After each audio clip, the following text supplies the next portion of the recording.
On today's Toy Spot, we're having a look at the Mattel DC Comics Unlimited Injustice Batman.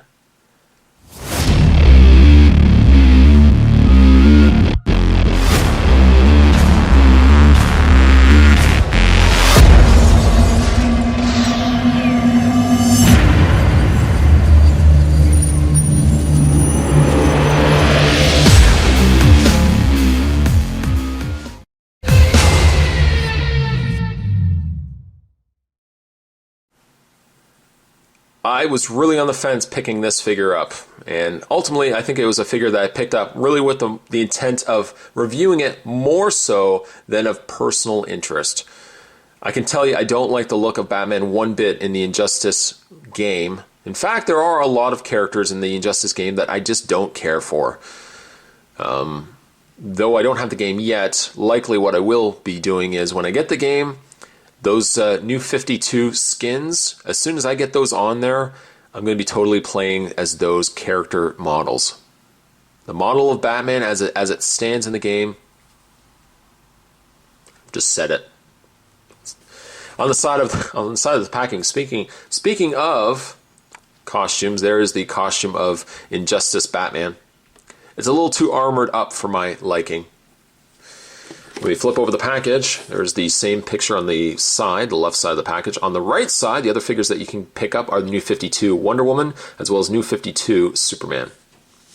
Read-up says, as a young boy, Bruce Wayne saw his parents fall victim to a senseless crime. His focused purpose became to avenge their deaths by fighting Gotham City's criminal elements as Batman. The people of Gotham City see Batman as an almost mythical figure able to tame any adversary, no matter how powerful, to thwart crime. He relies on his awesome deductive powers, sheer physical speed, and an assortment of high-tech weaponry and unique crime-fighting aids. Statistics, real name, Bruce Wayne, occupation, CEO crime fighter, location, Gotham City, powers, abilities, and skills, martial arts expert, master detective, vast arsenal of weapons, and gadgets. What I will do is take a break, I'm going to get this opened up, and when we come back, we're going to get a better look at Injustice Batman. Could it be Spot has been too rough on this figure? Once out of package, his feelings will change about the figure? Not likely. But certainly stick around, guys. There is more on the way. I think my biggest problem with this figure is just the fact that he is relying more on execution of what the armor would serve to the character and less of what the character is representing.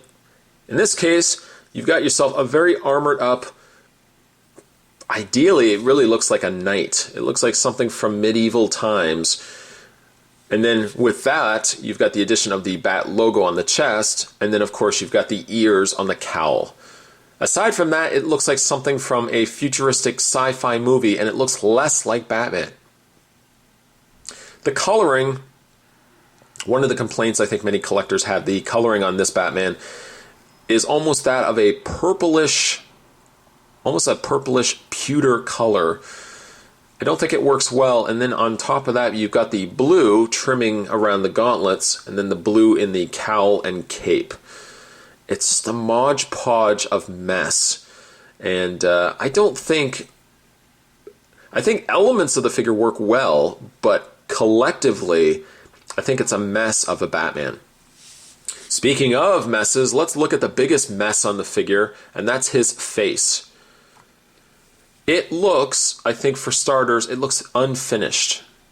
It looks like it either is unfinished, or you know what it actually looks like? It looks like a figure that was intended to be a standard version of Batman, and then somebody decided, let's release it as a variant, and let's just paint so much crap all over it. From some sides, it works somewhat. But I think the problem is, and it's the same problem I had with the Nolan Universe Batman, it tries too hard to be a realistic armor that it loses what it needs to be as Batman. This Batman has no eyes to speak of. You just got white pupils.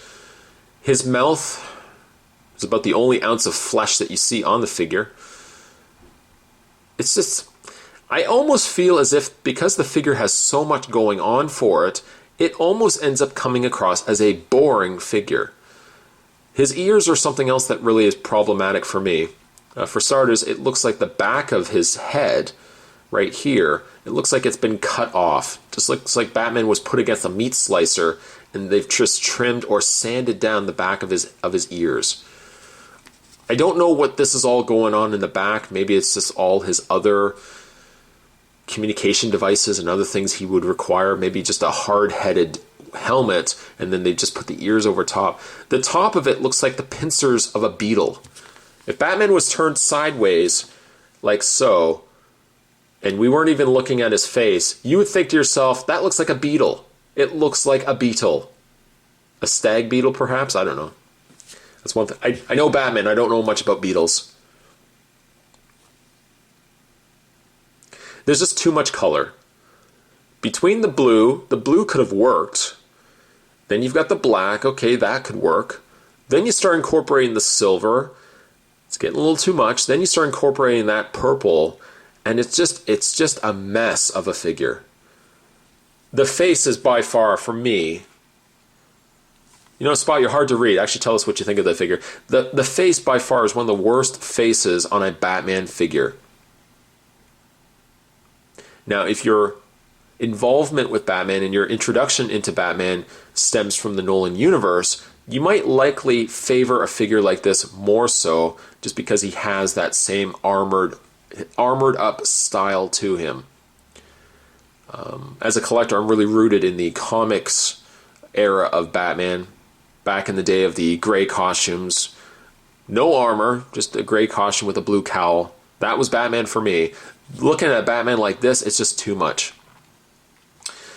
When we get down to his actual torso area and the rest of his armor, very, very inspired, I would imagine, from Nolan, or from the Nolan Batman Begins, Dark Knight Rises trilogy. I would say this more so is a very Dark Knight style of suit, where it looks like it's sectional plates. He's not stealthy either. I can't imagine how this Batman would be very stealthy looking the eyesore that he is. When we get down to his utility belt, it is interesting. It's an interesting take on the utility belt as a whole. He's still got the blades on the sides of his gauntlet. That still carries over. But this purple really ruins this figure for me. When you turn around the back, he's got his standard Batman cape. There's no points or anything like that. It's just completely flattened off, squared off at the bottom there. The cape is sculpted nicely. I would almost say this lends itself to be the nicest part of the figure is this cape here. But the rest of it is just, it's too much. It's just too much. And I look at this figure and I feel as if I'm looking at a figure that was a mold that was released for a movie line, let's say, for example. And then this is subsequently a re-release of that figure just with another paint scheme. Maybe he would have a big shield that would shoot missiles, or he'd have skis or something like that, or some big radar thing with a big goggle sight scope on the side. This would be like sight scope Batman, let's say from the Dark Knight movie series. There is no such figure, but I'm using that as an example. The paint, the level of paint, sculpt is good. I'm not going to take anything away from the body sculpt. It's not too bad. The head, though, is atrocious. The head, I'm just going to say the head is atrocious. This is too much paint, though. There's just that gray, that purplish gray, I think, ruins this figure. In the way of his articulation, Batman's head is on a ball joint. It moves up and down, left and right. Arms on a pin and socket. And surprising, because even the fact that he has these side shoulder blade panels, you can still get the arms to move out. They move back and forth. It rotates only at the gauntlet, bends at the elbow. Rotation and hinge in the hand. So the hand actually moves back and forth and rotates. The upper torso is on a swivel. It doesn't move up and down, only moves left and right. Legs go forward, back, out. Rotation at the... It actually rotates near the knee area. It bends at the knee. and also there's a hinged foot. The articulation is good, but I just feel there's so much going on in this sculpt that it's too busy. The weakest by far is the head. You may like that design of Batman. I'm personally not a fan. It's just way too much going on.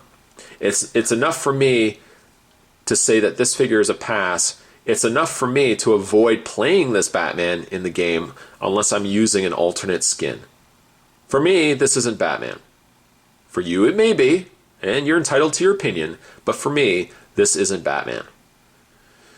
This Batman, despite all that, sculpt is solid.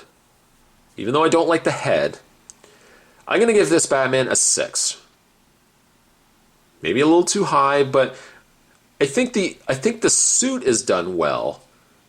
Had it just been solid gray, I would have liked it more so, but there's just too much going on in this figure.